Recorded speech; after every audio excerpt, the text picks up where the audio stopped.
دستگاه سرخکن سیب زمینی.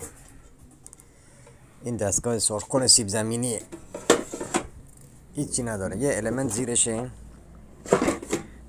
یه المنت داره، اینم دو شاخش، اینم درجهشه، اینم دو شاخشه، چیز خاصی نداره.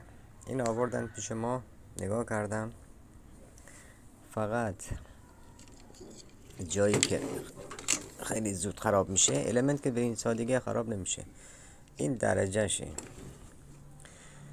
درجهشو وقتی که کمی زیاد میکنی برق و قطع بس نمیکنه، فکر میکنن خراب شده. یه ذره سماته بزنی، قطعی سیم هم نداره. البته بعضی جاها این سیمش قطع میشه. این که سالم بود، منتها همینو من سماته زدم درست شد به این راحتی. الان وصل میکنم، بعداً به شما نشون میدم. این سرخکن سیب زمینی، اینم این شکل میشه. فعلا خداحافظ.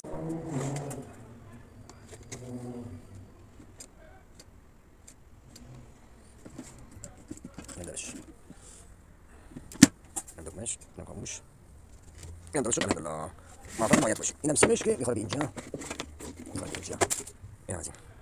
اینم از پایان کار بعد از شستشو با آب جوش. البته شستشو وظیفه ما نیست، ولی خب براش تمیز کردم دیگه، چون مشتری سفارشی بود. اینم از اینم از برقش، اینم از سیستمش. المنتش خیلی قویه. این روغن سیب زمینی اینا داخلش سرخ میکنن، به این صورت میزنن، میاد بالا، بعد میذارن اینجا که روغنش بره، باز میذارن سر جاش. این درش هم به این صورت قفل میشه. در تمیز. موفق باشید.